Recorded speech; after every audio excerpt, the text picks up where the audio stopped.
Tonight, 7 News investigates millions under the radar. Leaked records reveal huge payouts to a minister's relative, and we'll show you how they bypassed Ministry of Finance oversight. And popular Punta Rock singer Vida Magdaleno of Sweet Pain Band tells us how he survived crashing into a cow. Plus, Dr. Desmond Darzu, he's accused of sexual assault of a patient. Today, his attorney made a no-case submission. You'll hear what the judge said. Also, and another media colleague passes. We'll remember Brother Fem of Plus TV. We've got details of these and other stories in our newscast for tonight, Tuesday, June 9th, 2026. Good evening. With your news, I'm Indira Craig.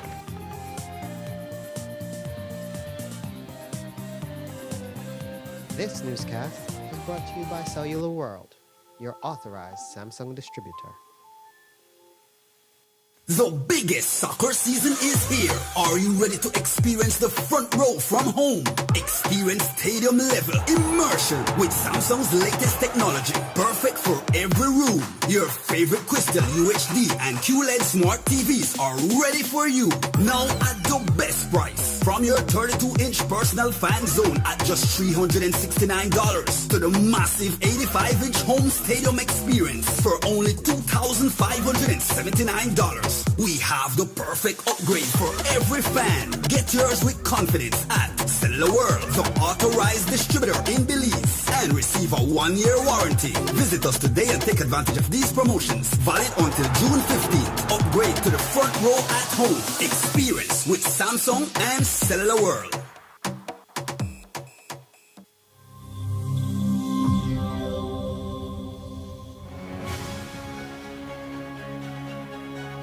As promised, the bridge linking the twin towns of San Ignacio and Santa Elena to 6 vibrant communities in Cayo Northeast is nearing completion.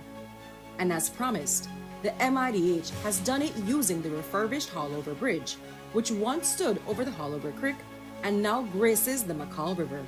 We believe in providing meaningful links and infrastructure which immediately benefits communities, and we believe in value for every dollar spent.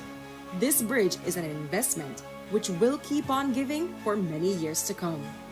Personally, that bridge got me excited because it comes with a lot of benefits. The first and foremost is that it reduces transportation time, by 15 to 20 minutes. Depends by, we don't want nobody to rush by the bridge, but it definitely, some people are in a 5 or a little bit more minutes, they're gonna reach Santa Elena. So let's say if you have an emergency, per se, you are rush somebody that Lomalos, that bridge just perfect. I think that is a great privilege for us that the government is giving us.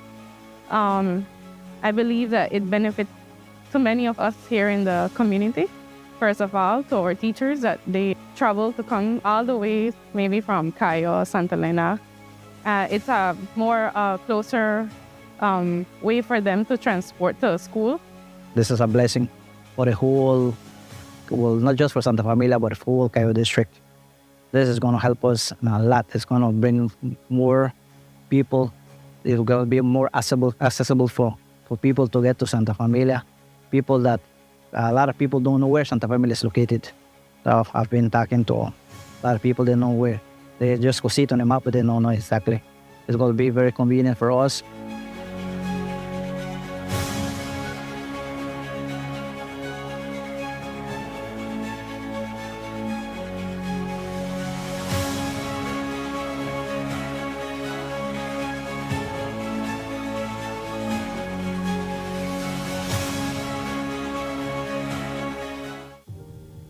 "2026 marks a major milestone in the history of Belize's healthcare sector.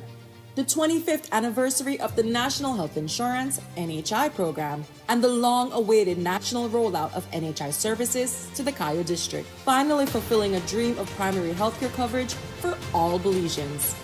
What started as an idea in 1998 became a reality in 2001 and has served thousands of Belizeans over the last 2.5 decades by providing access to quality healthcare, now in every corner of Belize. One of the central pillars of NHI is access to quality healthcare. All Belizeans will have access to quality hospital services through a national health insurance system. It's a milestone that the whole country and all of the people of Belize, anyone who has a social security card, it's minimal out-of-pocket expenses, it's high-quality primary care. It allows almost all the population then to have the same level of health care wherever you are. In 1998, the then Honorable Said Musa convened a group of us to work on the manifesto, and then a group of people in the medical field, and started brainstorming of how we could better healthcare for Belizeans. The beginning can be traced to a study done by Cambridge Consultancy, where they produced a document on how to improve healthcare in Belize. One of the features of that study was the proposal that we have national health insurance. As a matter of urgency, we will radically transform Belize's health system to ensure equitable access to quality health services. It took a lot of courage to implement and begin the NHI. Prime Minister Musa made the bold decision to implement it. So with a clear plan and vision for the future of Belize's healthcare sector, the NHI program was launched in Belize City's south side as a pilot project on August 9, 2001. For the next 6 months, the 37,000 residents living on the south side of the Belize district will be able to receive free health care. Prime Minister Said Musa, who cut the ribbon at today's opening, remains firmly committed to NHI. It will involve, as you no doubt have heard, the participation of 4 primary care facilities, 3 eye care centers, 5 pharmacies, laboratories, and 3 imaging centers in a new partnership between the public and private sector health providers.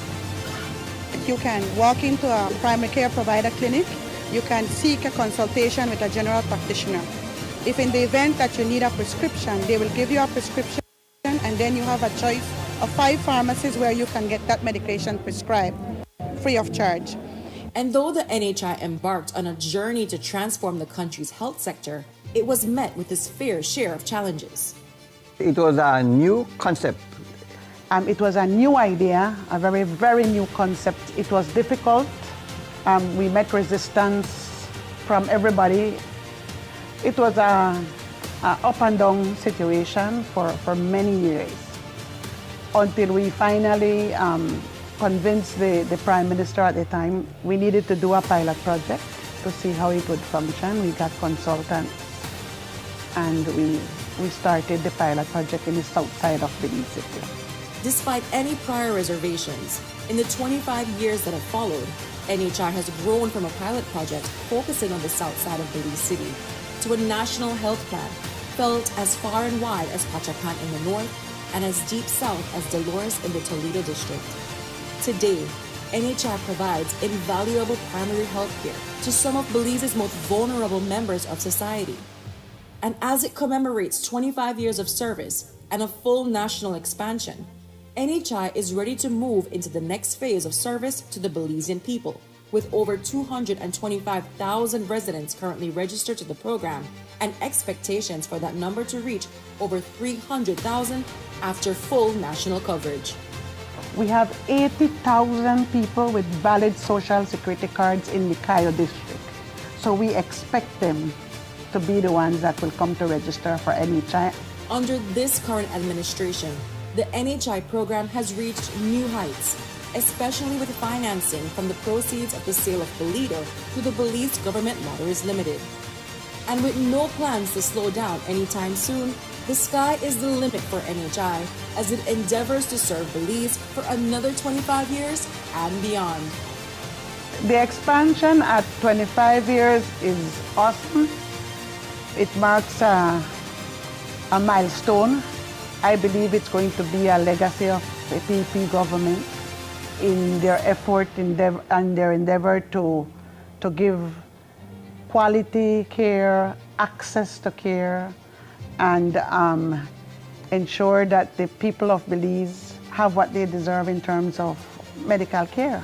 Well, it's a milestone that the NHI is celebrating 25 years this year, 2026. And now that we have achieved this so far, I would want, or my vision would be that the same applies to secondary health care, that it be extended into the hospital services countrywide. And I hope it doesn't take another 25 years for that to happen. The role of the social security system will be expanded to increase its contributions with the establishment of a national health insurance program. I think NHI is forever. It's not gonna go. It might change. It should change. Our communities change, so the way we serve them has to change. But the concept of NHI, the concept of having universal coverage of primary health care for our Belizean people is here to stay.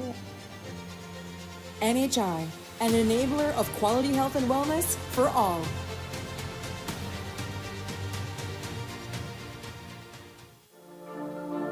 The success of my business means a lot to my family, especially my brother, because I'm continuing his legacy, making butterfly art collages.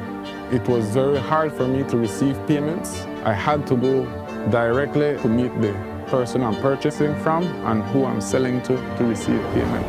Because I opened my business account with Atlantic Bank, now I can make and receive payments online, and this has made my job much easier. Atlantic Bank, building the future together. You're up.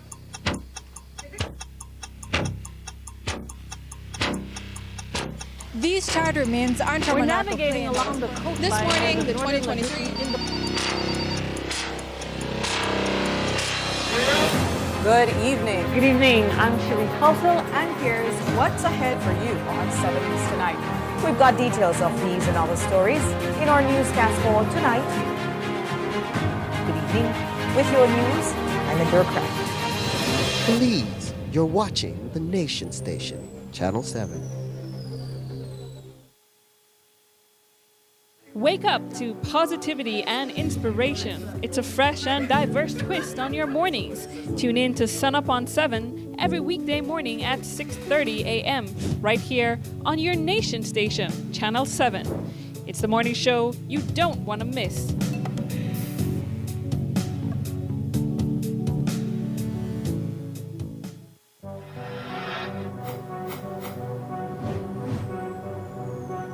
Please, you're watching the Nation Station, Channel 7.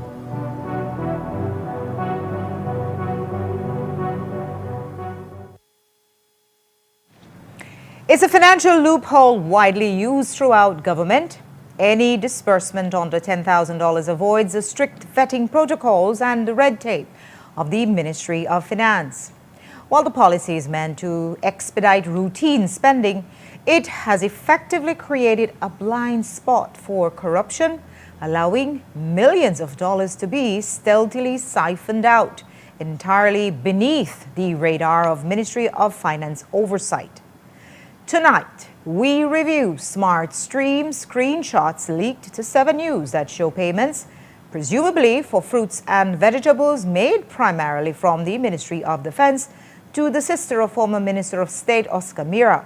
The entries we have seen suggest conflict of interest, nepotism, and deliberate procurement fraud designed to bypass Ministry of Finance oversight. Jules Vasquez reports.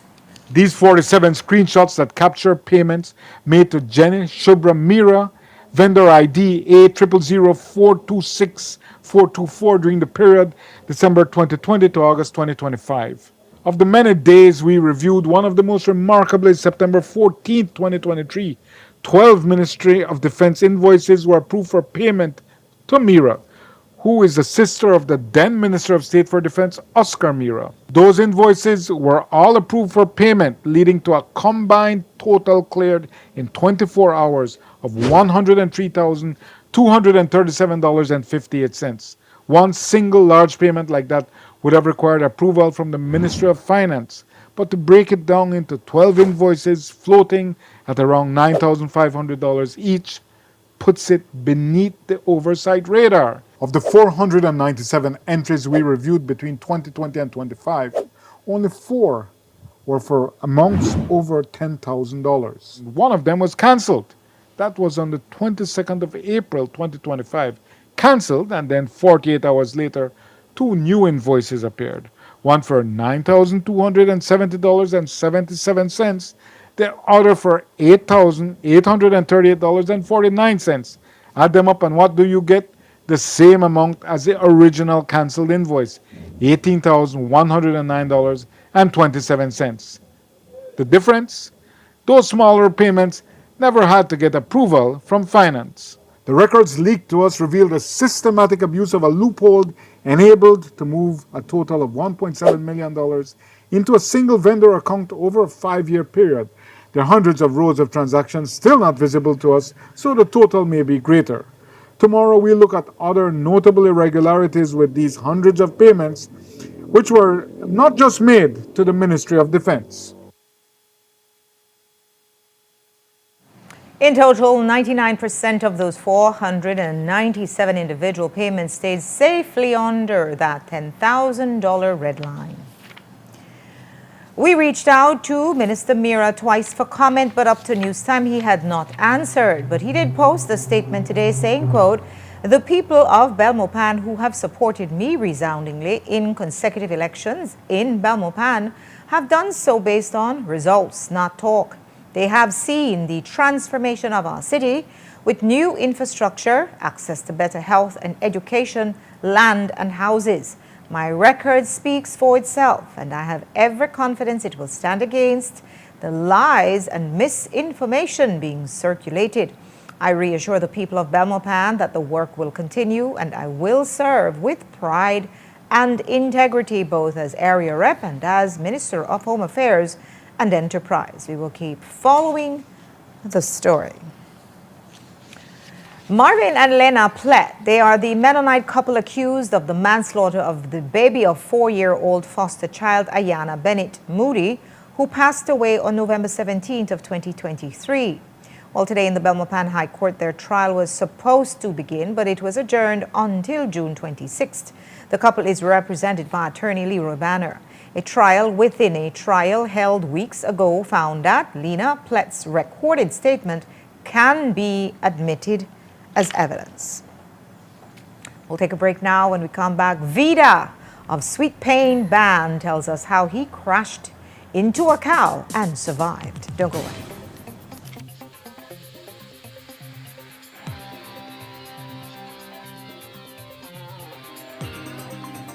Prepare for the heat and stay cool with a Reamer Grey air conditioning unit from Benny's.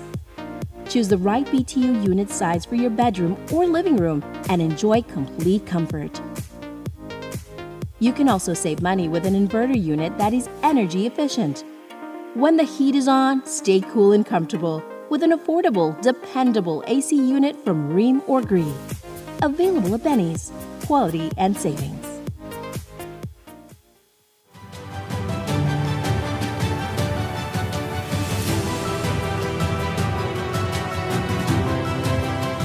We're here to commemorate the start of the construction of a STEAM pavilion. It will be a place where students will be able to explore engineering, science, technology, arts, mathematics. A place where curiosity is encouraged, where ideas are truly put to the test. This pavilion will feature state-of-the-art learning zones, including a fully equipped science laboratory for real-world experimentation, a modern recording studio to unleash creative and digital expression, an innovative maker space to encourage invention and prototyping, a collaborative learning street designed to foster spontaneous discussion and teamwork. Dedicated storage rooms, of course, we have quite a bit to do, so where will we put it? And facilities integrated with mechanical and electrical rooms to seamlessly support operations. This new addition to our school will create like more opportunities for us to conduct more experiments and those fun stuff like that. I believe that this team project will help students to be able to put their skills to the test. I am excited for this opportunity, and I'm pretty sure that it will benefit my colleagues and also myself. These STEAM pavilions are an expansion from our investment that we made through the ITSAT STEAM Academy in Belize City. These pavilions will be expanded, one in each district across the country, and this is just the beginning.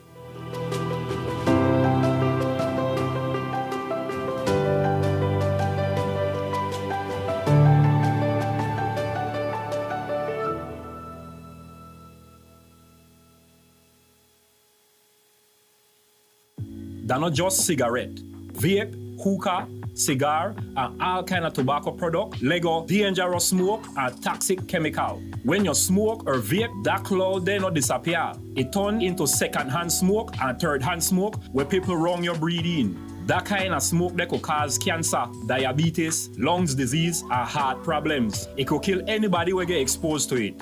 If you smoke or vape, go outside, far from people. Everybody deserves to breathe clean air.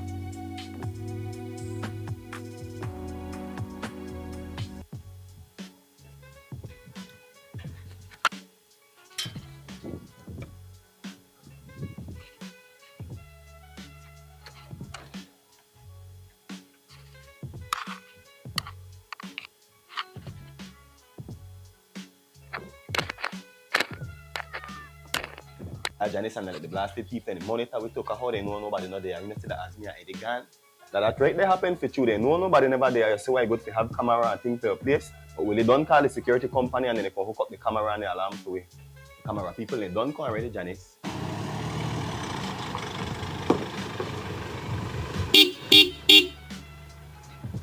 Champion Security don't reach out for you. Good day, ma'am. Champion Security. We're here to install the camera and the alarm system. You could come in, young man. We will start from outside first, ma'am, then make our way in. Okay, then go ahead and do the thing then.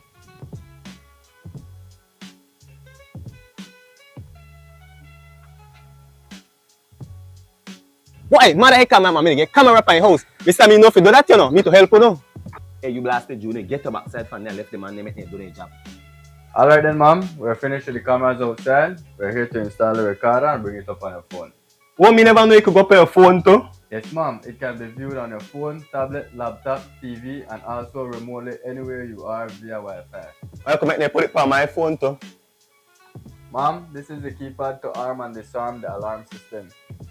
Okay, ma'am. We're all set now. Protected by Champion Security, where your safety is our business.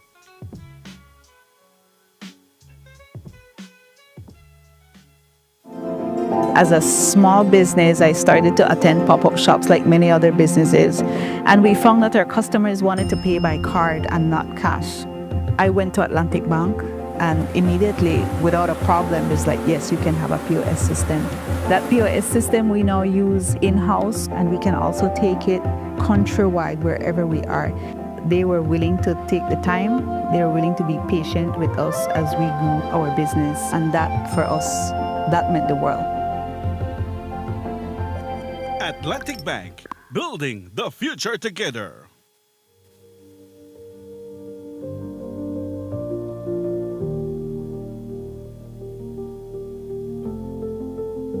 I am a diabetic. I have an access to my medication every 3 months, and I have my analysis. And like how I am more or less an elderly, I receive my medication free. It helps us a lot. It helps us economically. It's a place that's accessible for almost every village that is registered here. And it's good because we have the elderly that we can travel with them here and there. Well, we have it here. The doctors are willingly, ready, friendly, the staff be safe then. They're friendly and they attend to you readily, and we don't have to be waiting and waiting. It's a really good thing that has done. It had been always been said that NHI, but then thanks God it come to Orange Walk. I think that I tell the government it's a good thing that they did. They thought about people that really are in need.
Wake up to positivity and inspiration. It's a fresh and diverse twist on your mornings. Tune in to Sun Up on 7 every weekday morning at 6:30 a.m. right here on your nation station, Channel 7.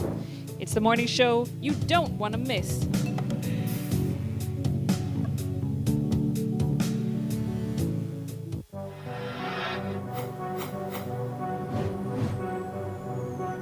Please, you're watching the Nation Station, Channel 7.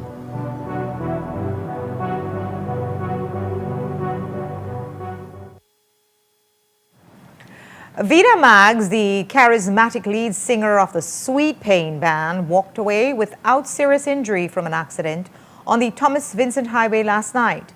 It occurred near the Bokawina Junction when his vehicle collided with a cow that suddenly appeared in front of him.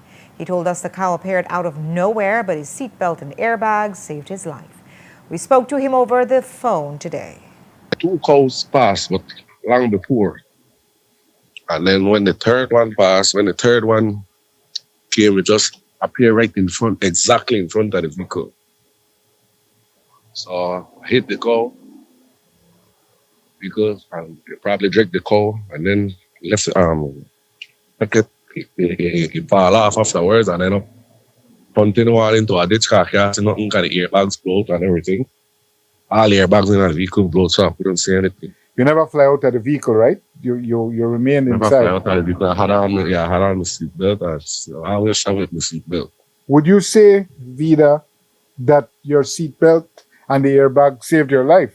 Definitely. And the vehicle are total write-off, I could imagine. Definitely. Total, but grateful I have life. No? What are the extent of your injuries? Do you have broken bones, fractures, abrasions? What? No, just abrasions. No, nothing broken. Slight little back pain. All these owners of these animals, man, you know, so please tie your animals in the night, especially can't have them roam on the street like that, because, you know, for that, like I said, it would have been worse. Vida told us he was driving about 70 miles an hour when the collision occurred. Yesterday, we told you about the triple fatal traffic accident in Sartineja, Corozal. Police reports indicate that the driver of the vehicle, Amadi Gongara, lost control of his vehicle and hit a melon motorized tricycle carrying the Sealy men. They then hit Israel Chacon, who was on a bicycle. But today, relative Melvin Sealy, speaking via phone, explained that the crash was no accident. It may have been deliberate since the men were arguing just before the incident. But my little brother who was driving wasn't drinking, but the other one was when they ran into some of my cousins there in Sartineja. They ran into one of my cousins there, and my other cousins were drinking, but my brothers, they never had problems with anyone.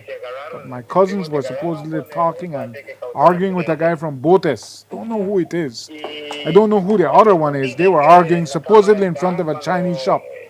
That's when they got into a fight. My cousins got into a fight. And the guy who caused the accident. And they said that's when the first guy got close to one of my cousins and he threw a rock and hit him. That's what people are saying. And the other one, seeing that they caught his cousin, grabbed him and knocked him to the ground. Then they separated them. That's how it started. And then they left there in front of the Chinese shop. They were heading in the direction that they were when that man picked up tremendous speed and crashed into them from behind.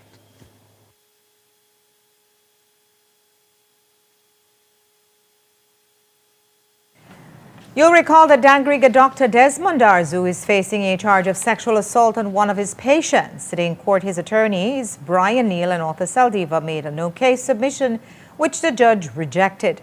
The senior magistrate explained that in her analysis, she was satisfied with the evidence on the elements provided, which included the victim's ID of the perpetrator. 2 years later, the case continues and Dr. Arzu remains on bail of $3,000. The case will be back in court on June 15th. This morning, a video started circulating online of a child being grabbed by a caretaker at the Russell Chiste Auditorium. What triggered it? Well, according to reports, the girls' volleyball team for Super Nationals was training when some male students came out on the court. Protocol is that there can only be one sport on the court at the time, but the young boy didn't observe that, according to reports. The caretaker was trying to get the boys to wait until the girls finished, but while doing so, he was met with what he described as a very disrespectful and rude young man. He then began to try and get him off the court. He alleges that the boy hit him in the face and then threw a basketball at him. But the circulating video shows the caretaker manhandling the child. Today we spoke with Jason Menzies, the director at the National Sports Council, who explained the investigation into the matters so far. We're not exactly sure what transpired. We saw a clip from a video and we are gathering reports from the administrative officer in Dangriga, the caretaker, and the police, who we requested that the caretaker go and make a police report. The Sports Council has a policy of no confrontations and de-escalation. So our employees should, in instances where there would be a confrontation, to step back or to de-escalate. That is our policy. My information is that our caretaker was detained earlier when he went to make a report concerning the father of the child, who I believe is also a police officer, assaulted our caretaker also. For safety, there's only one discipline at a time on the court. The girls' volleyball was on the court at the time, and the boys who came to play basketball were asked to not use the facility as the girls were playing. But I'm not aware that he was being rude to the girls. Social media is the life of it is instantaneous. And so if the reaction is to wait, to be reasonable, or wait to have all sides, then that's not the point of it. It's just this reactiveness, and that therein lies the danger of it, right? And so what would you guys like to clarify as a ministry about this incident? That if our employee is wrong in his action, if he did not follow Sports Council's policy, that he will be held accountable for it.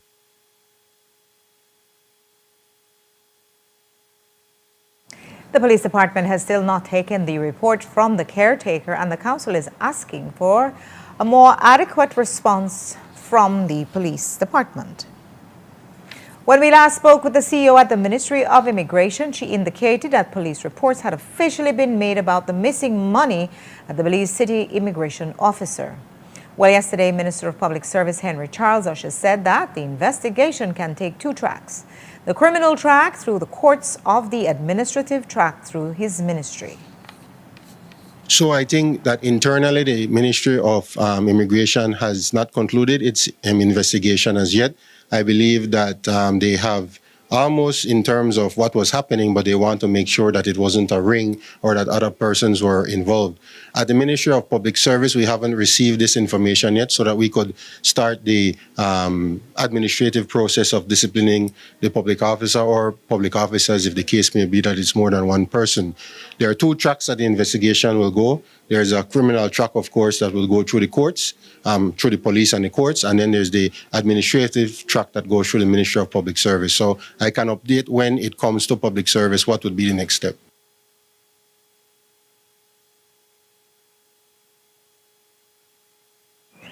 The U.S. may be tightening its embargo on Cuba, but Belize and Mexico have teamed up to send humanitarian assistance to the island nation. A vessel with approximately $250,000 worth of relief supplies was delivered in Havana over the weekend. It includes items such as canned goods, batteries, medication, and sanitary necessities. As Minister of Disaster Management, Usher also commented on that. No, certainly, I think that, of course, Belize and Cuba have long been friends. And the Ministry of Foreign Affairs is the one that I believe put together the assistance with Mexico and making sure that it goes toward those in Cuba who need the assistance. I don't know what all was composed in the package, but certainly I'm happy that we're able to help out our sister nation in Cuba.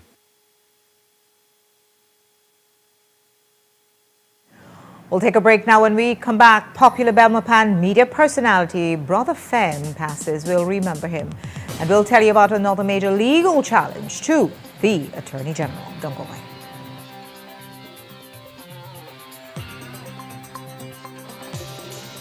This newscast is brought to you by Cellular World, your authorized Samsung distributor.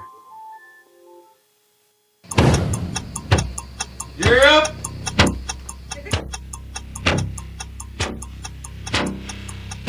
These charter means aren't from We're an navigating along the coastline. This morning, the 2023 Good evening. Good evening. I'm Shireen Halsell, and here's what's ahead for you on 7 News Tonight. We've got details of these and other stories in our newscast for tonight. Good evening. With your news, I'm Indra Craft. Please, you're watching the Nation Station, Channel 7.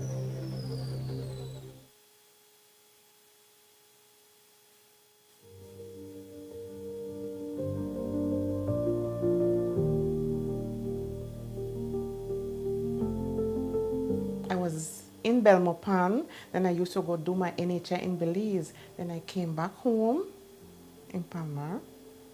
And when I found out that NHI was here, I said, right, that's the perfect thing for me. So I don't have to travel, It's very affordable. That's the main point. And you don't have to wait too long. Sometimes you go to hospital, you have to go from the morning, whole day there. So, but you come to the NHI at your clinic, you have access for doctors, you do your blood tests, urine tests, everything. I mean, it's very, very affordable. So if they not take the opportunity, they don't want nothing. The doctors, the nurses, oh my, they are so, you could question them.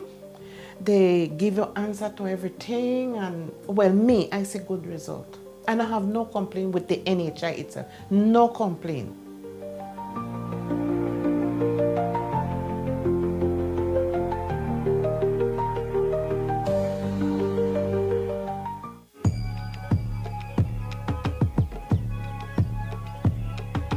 Escape to the reigning spa of the year. Belize's premier wellness experience, where award-winning luxury meets pure tranquility. Book now, 20% off spa treatments, 50% off accommodations, only at Naya Resort and Spa. Nokche Adventure Park came about from the birth of COVID. Everything was on pause for tourism. So we decided, let's do something different.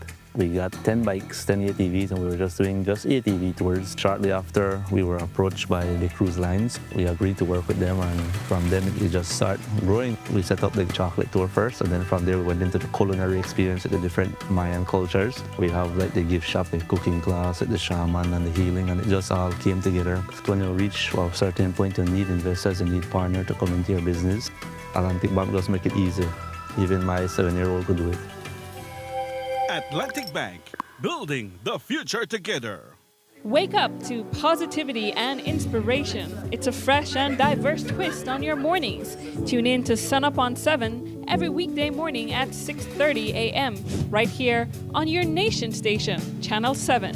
It's the morning show you don't want to miss.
Paperworks Entertainment and SJ Promotion presents the official Belizean Jamaican link-up, the Father's Day edition. It's an all-white day party on Sunday, June 21st at the Belize Airport Authority parking lot, 2 p.m. to 10 p.m. Featuring the international reggae dancehall singing sensation stage boss, Wayne Wonder.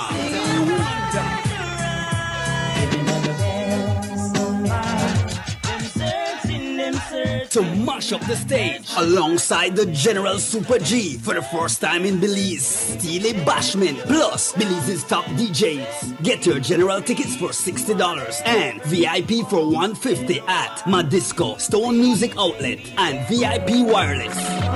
And lock the date for the official Belizean Jamaican link-up all-white day party on Sunday, June 21st at the Belize Airport Authority parking lot, 2 p.m. to 10 p.m. Sponsored by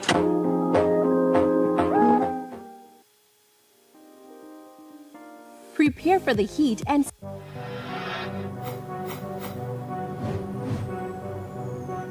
Belize, you're watching the Nation Station, Channel 7.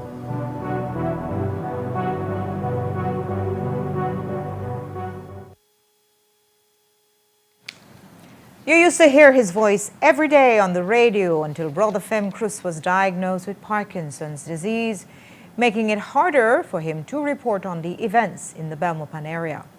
Brother Fem, as he was affectionately known, spent over 2 decades in the media, but his home was at Plus TV up until yesterday when he fell in his home and was rushed to the Western Regional Hospital. He was put in an induced coma and transferred to the KHMH, where he passed away around 11:30 this morning. Cruz was more than just a journalist, though. He was a musician, a churchgoer, and a pillar of his community. Today we spoke with Plus TV journalist LJ Wade about his time at the Media House. Every morning, every day, Brother Fem is here at Plus TV. If it's not his day to go on, he would still sit in the control room, in the master room, and just watch the show.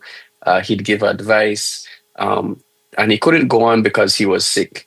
And he suffered from Parkinson's disease for a number of years now, which sort of limited his time on TV. Brother Fem took the diagnosis of Parkinson's very rough. It was not an easy thing to come in to accept for Brother Fem. He was a very active person. Anyone who knew Brother Fem knows that he was a talented musician. I think one of the best guitarists in the country, I believe, just hands down. No formal training, just watched persons play and he would play it. But the Parkinson's disease started limiting him in those areas of his life that he found joy. He couldn't play the guitar as much. He still tried to sing, and he couldn't be on TV as much because of the constant shaking that he would have with Parkinson's. To see how the Parkinson's disease sort of took away that energetic person that we know was pretty rough to see. What do you think it was about Brother Fem that made him so beloved in that community? I think just how humble Brother Fem was, I think really resonated with the people at Belongpan and Roaring Creek. I think as, journalists like me and you, some journalists have one air of maybe superiority. They feel like they're very well educated. They know more about certain topics than the average person. But Brother Fem was just able to break down the information in just such a way where everybody could understand. Super humble, was never full of himself. He had this thing where every time he wanted to interview somebody, he would do a leap bow to them before he spoke with them. Call everybody mommy, daddy, brother, sister. Just a super humble guy who, quite frankly, is a huge icon in the media, in church, in music. Everything he did, he left a mark in.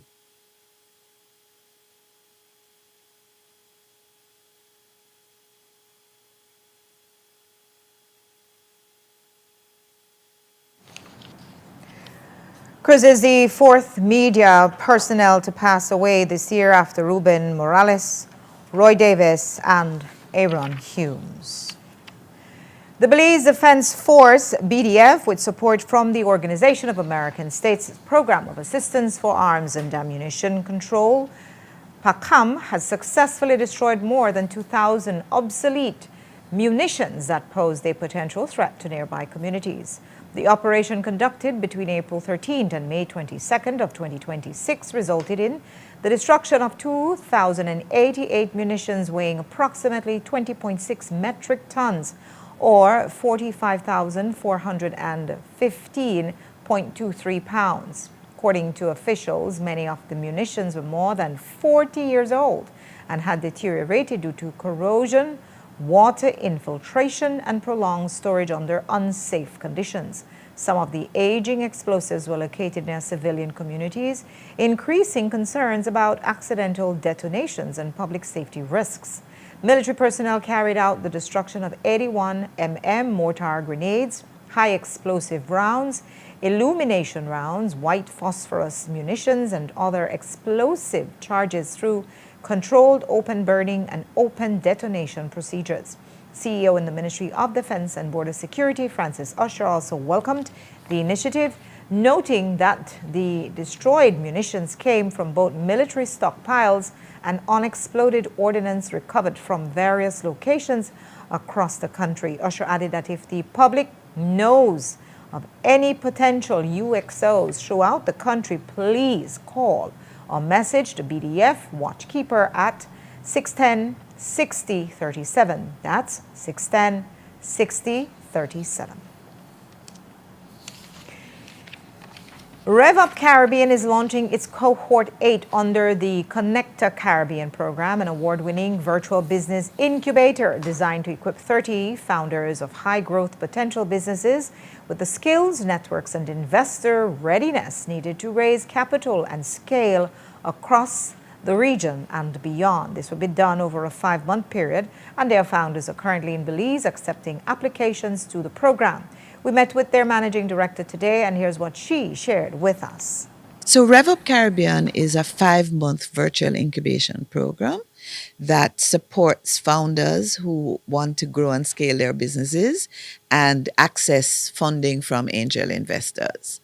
This, for the Cohort 8, we're teaming up with Connector Caribbean, which is a regional incubation platform working with Bridge for Billions.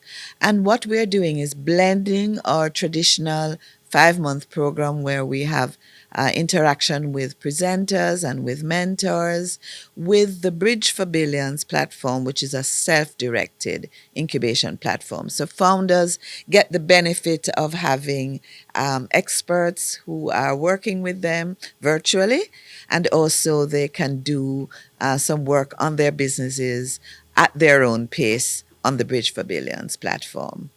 We are inviting applications for founders who have businesses that have some innovative element, founders who have a vision for growth of their businesses. They want to have a business that, is significantly bigger in the future than it is today, and who are looking to access financing.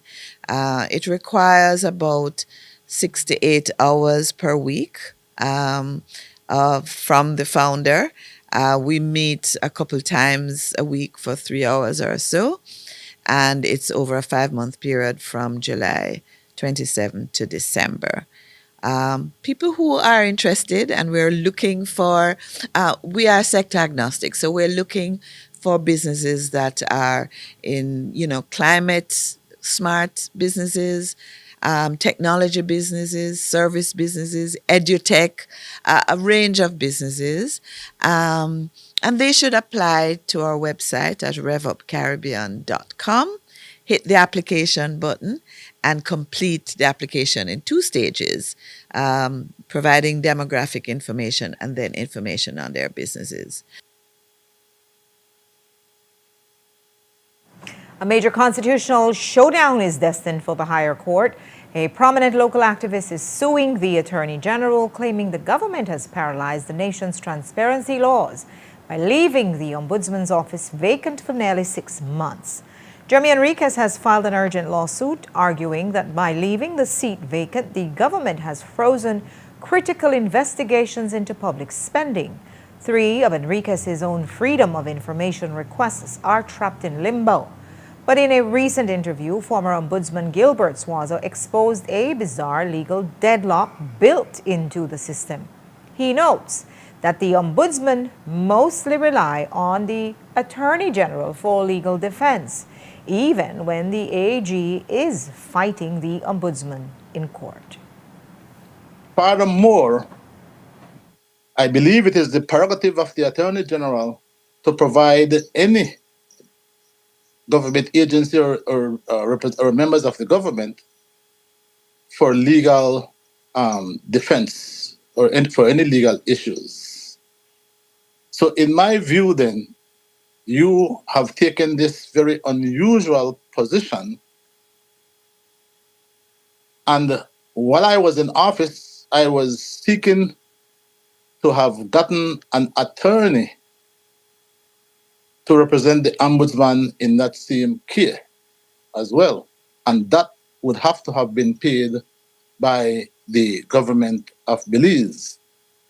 And if they don't pay, then the ombudsman cannot turn to the Attorney General to represent the ombudsman because the AG is taking the ombudsman challenging the ombudsman decision in court. So doesn't that appear to be a very unusual situation?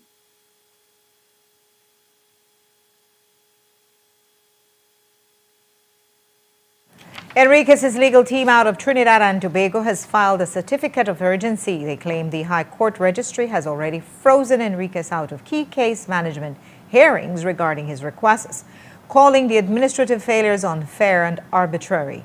The multi-million-dollar legal fees appeal that is currently scheduled for a critical hearing on June 18th.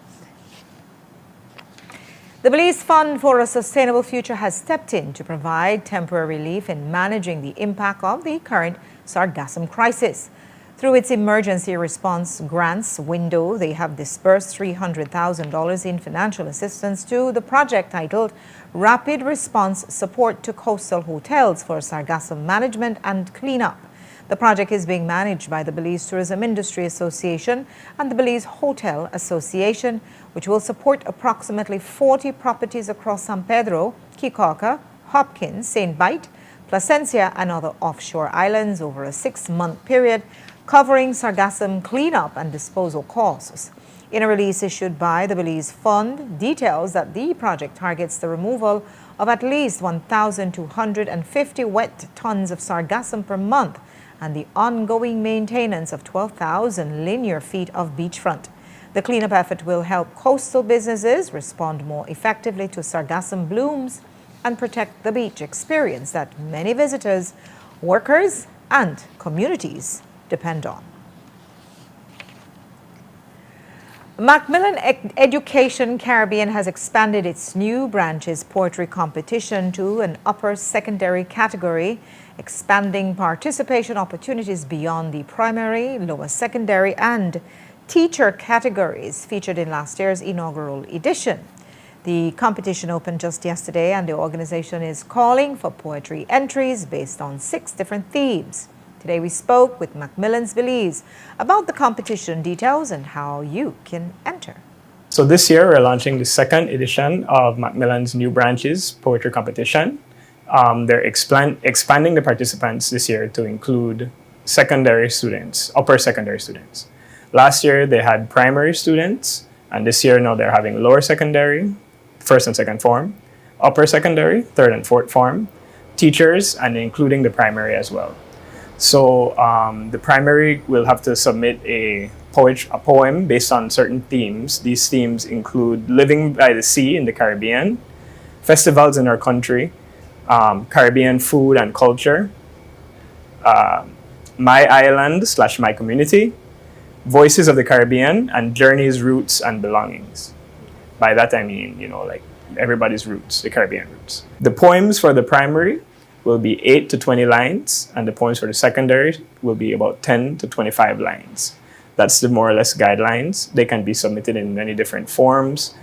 You can be submitting even in rap, haiku, different types of poetry. However you want to do it, you're encouraged to include some illustrations as well.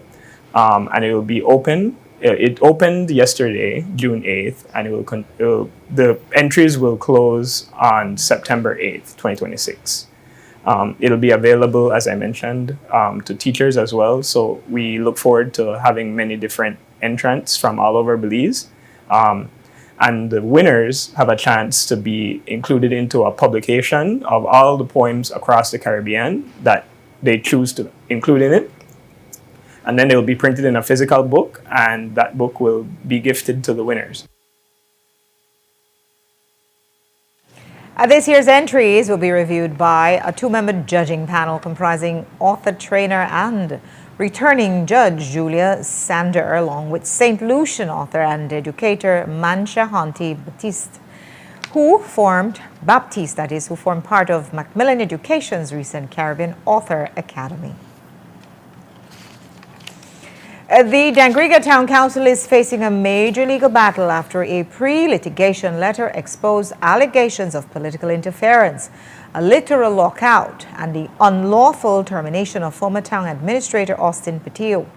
In a demand letter dated May 29th of 2026, Petio's attorney, O.J. Elrington, gave Dangriga Mayor Robert Mariano and the Town Council a 14-day ultimatum to settle or face a High Court lawsuit.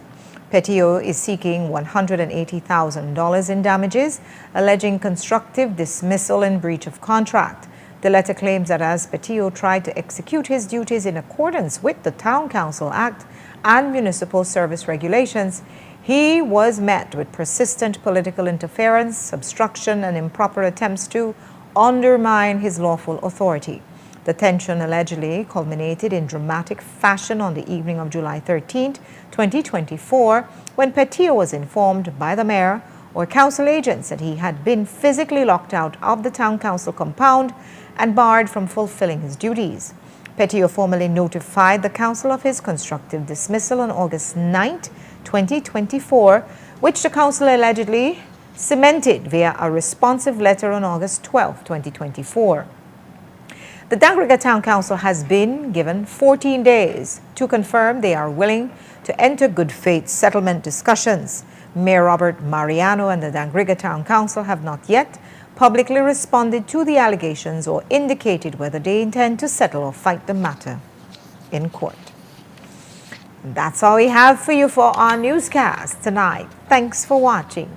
With your news, I'm Indira Craig. Remember, you can find a full transcript of the news at 7newsbelize.com and see the streaming video on our Facebook page. Have a great evening and join me back here tomorrow at 6.